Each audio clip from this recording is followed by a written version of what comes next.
Coming up, teams try to hit the ground running to start the second half of the season. This is Locked On Game to Game MLB. Every game, every team, every angle. Locked On Game to Game, your team every day.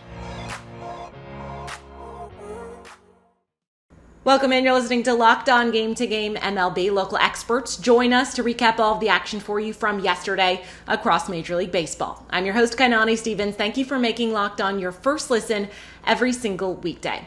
Schwarber hit a home run on Sunday to help the White Sox win after he hit a bunch of home runs in the home run derby last week. And they beat the Braves yesterday. Locked On White Sox checks in after that win. The Chicago White Sox beat the Atlanta Braves 8-1 on Sunday. Hey, I'm Nick Morawski from Locked On White Sox.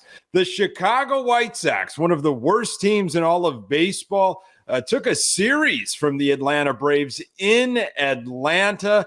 They won on Saturday. They won on Sunday. It was the White Sox first road series win since early June in New York against the Yankees. White Sox, not all good. Rough outing from Michael Kopech in game one of the series, and Eloy Jimenez got hurt again on Sunday, but some good stuff from Touki Toussaint.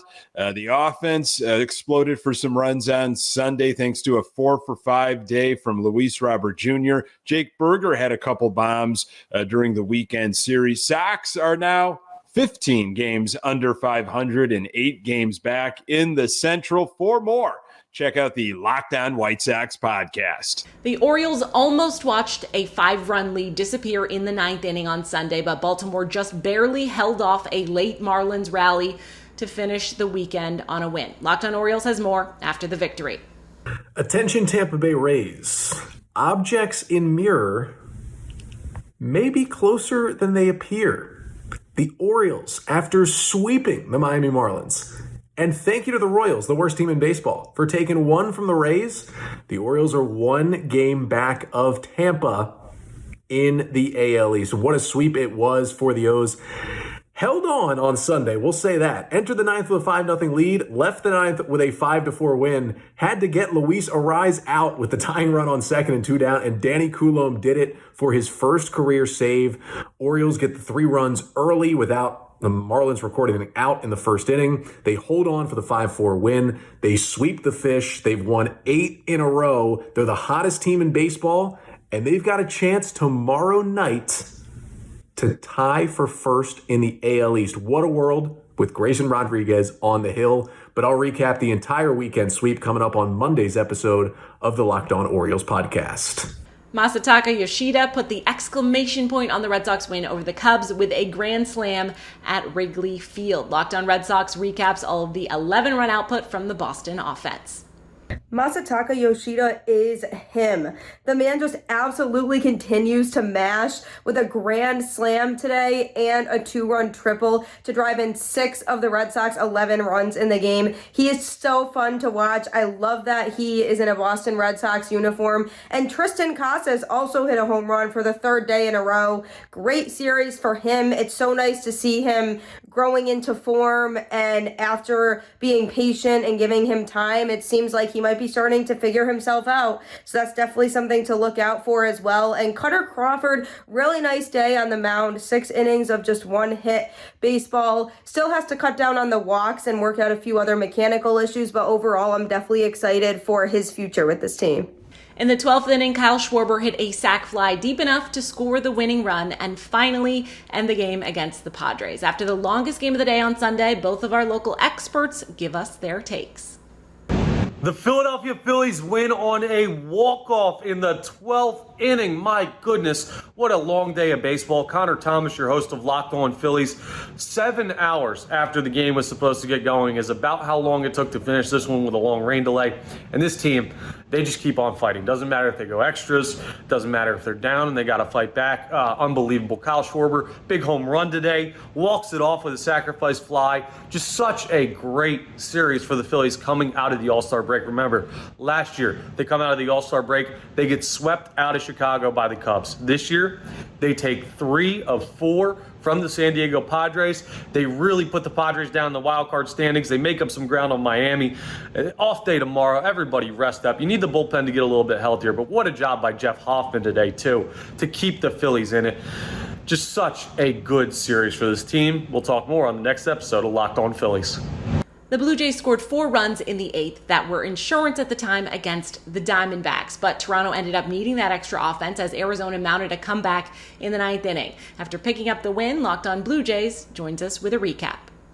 Hello, friends. Craig Ballard, Locked On Blue Jays. How sweep it is. For the 6th time this season, the Toronto Blue Jays played a series finale at home with a chance for the sweep. And for the 3rd time this season, they were successful in earning that sweep as they hang on. It got tight in the 9th, right? But the Blue Jays do hang on Sunday afternoon to sweep away Lourdes Gurriel Jr., Gabriel Moreno, and the Arizona Diamondbacks. Kudos to the defense today, and really in the series.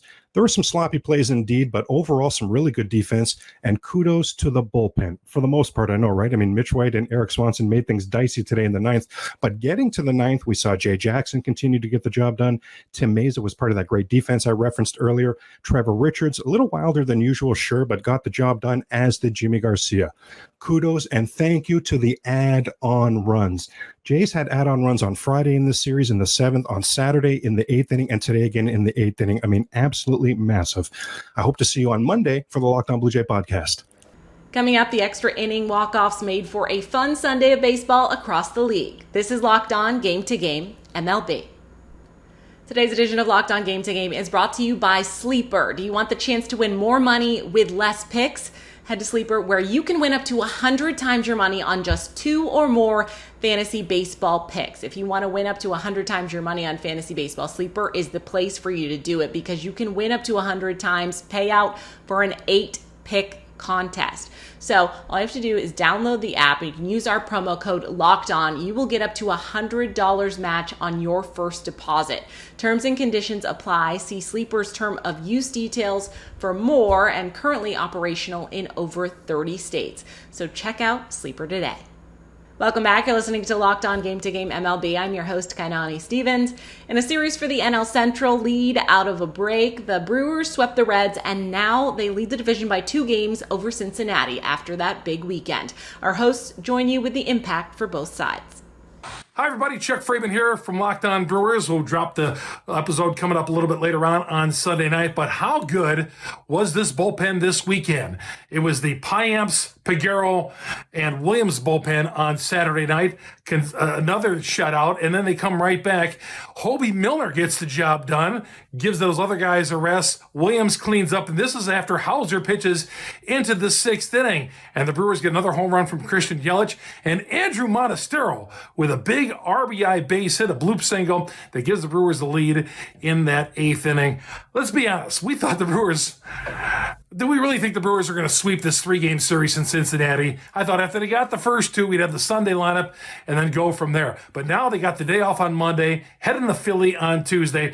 We'll talk about it coming up on Locked On Brewers in a little bit. Looking forward to the show. A sweep in Cincinnati. The Cincinnati Reds wrote a book over the weekend. How not to start the second half of the season after the All-Star break. They get swept by the Milwaukee Brewers. They score 3 total runs in the series. They have 10 total hits in the series. They were just absolutely outplayed. The Brewers came to play. What's up? This is Jeff Carr from the Locked On Reds podcast, and things hit a bit of a low. I won't say an all-time low, but that was a rough series for the Reds this weekend. The kind of thing that it's going to challenge this young roster to come back from. But then the Reds make a huge announcement. Christian Encarnacion Strand is coming to the major leagues. And this team somehow just got better. The Guardians thought they could avoid a sweep on Sunday until the Rangers scored 4 runs in their last at-bats and stole one at home against Cleveland. Locked On Rangers recaps the comeback. What a freaking way to start the second half. The Rangers score 4 runs in the bottom of the 8th inning for a comeback win against the best bullpen in baseball, a 6-5 win for the Texas Rangers. I'm Bryce Patrick, host of the Locked On Rangers podcast. This was the second come-from-behind win that the Rangers had in this series. On Friday, the Rangers absolutely blew the doors open in the 7th and 8th innings against this Guardians bullpen that is the best in baseball by ERA and by several other advanced metrics. The Rangers got their offense together for something they hadn't really done much of all season, getting clutch at-bats and walks from Marcus Semien and Corey Seager. Then Nathaniel Lowe comes up with a big single, Adolis Garcia comes up with a big double, and then Josh Young plates a pair on the first pitch that he sees, giving the Rangers the lead. Will Smith closes out. A little bit of drama with the replay review booth, but the Rangers get their win their first 3 of the second half, and after going into the break on a rough stretch, looks like this team is being back to one of the best in baseball. Alan Trejo's first home run of the season came in the bottom of the 11th inning, giving the Rockies a win over the Yankees on Sunday afternoon. Our Locked On hosts for both teams have more after a dramatic finish. Everybody say it with me now here. Coors. A Coors Field classic. The Colorado Rockies take 2 of 3 from the New York Yankees to start the second half of the year in one of their biggest wins of the season. Garrett Cole started this game, this finale for the Yankees. He got another double-digit strikeout performance, but the Rockies, using the long ball, something they have desperately needed all season long, are able to survive and win a game that, honestly, they had missed multiple chances in. This game had classic missed opportunity written all over it for the Colorado Rockies. Instead, this team pulls out a nice win and really puts a little bit more of a headache into Yankees fans' heads. Man, what an absolute treat of a game. Massive home runs from not only Crone, but all of the young guys as well. A fun start to the second half, and we'll be breaking it all down on Locked On Rockies. We're going to try and be positive. This is Stacey Gotsoulias of Locked On Yankees. Yankees drop Sunday's game 9-7 to the Rockies in extra innings. Positive. Let's be positive. Garrett Cole, 6 innings, 1 run, 11 strikeouts. He moves into first place on the Yankees list of starters who've had the most starts with 10 or more strikeouts. Ron Guidry was sitting there pretty in the first place spot with 23, and now Garrett Cole has 24 of those starts. It's amazing when you think about it because Ron Guidry played with the Yankees a really long time. Garrett Cole has not, so it just shows you how great Garrett Cole has been for the Yankees. Other positives, Oswaldo Peraza comes up and makes an immediate impact on the team. That's about it. So watch Locked On Yankees. We're going to talk about the series. We're going to preview the Angels series, and it's Minor League Monday, which is everyone's favorite day of the week. The Mets walked things off on Sunday as well, but theirs came in a pitcher's duel before New York scored its second run of the game in the 10th inning. Locked On Mets goes over that final. Well, what looked like a pretty brutal weekend of Mets baseball ended with the silver lining as they were able to walk off a victory in extra innings to salvage something against the Los Angeles Dodgers. This is Ryan Finkelstein, the host of Locked On Mets, and what we saw this weekend was some pretty good pitching performances by Kodai Senga and Max Scherzer, but absolutely no offense, which leads you to wonder, is this team destined to be a seller at the deadline? And that's all we'll be discussing on tomorrow's show. But also, we get to rejoice in a night where the Mets were able to pull something off. And Louis Guillorme was the hero with a walk-off hit. So we'll be talking about all those different things on tomorrow's edition of Locked On Mets. Shohei Ohtani hit another home run, but it was not enough for the Angels to overcome 5 Astros homers as Houston got the win on Sunday. Locked On Angels goes over that narrow defeat for LA. I'm a happily married man, and I've had my share of heartbreak in my life through my dating life. Nobody's broken my heart more than the Los Angeles Angels. What's going on, everybody? John Frisch, one half of Locked On Angels. It was a nail-biter weekend as the Angels faced the Astros. They lost Friday night. They had this incredible comeback on Saturday night. Then they have a 7-3 lead. They bring in Carlos Estevez to face the toughest hitters in the Astros order. He gives up a 2-run home run, but you feel like, you know what, still 7-5. Jaime Barria is supposed to come in and get the bottom of the order, and and can't do it. He's hanging up stuff, and Kyle Tucker takes him deep. He gives up another home run, and Kyle Tucker earlier robbed Moustakas of a home run, and then he robs Matt Thaiss of getting Mickey Moniak home on the tying run to end the game. We're going to talk about this series, where the Angels stand, and what Mike and I think on Locked On Angels. We hope you'll join us. That's a wrap for this edition of Locked On Game to Game MLB. As always, we thank you for making Locked On your first listen every single weekday. Now go make sure that you are subscribed to Locked On MLB and your favorite team's Locked On podcast on YouTube and wherever else you get your podcasts from, so you can stay up to date on the second half of the MLB season. I'm Kainani Stevens. This has been Locked On Game to Game.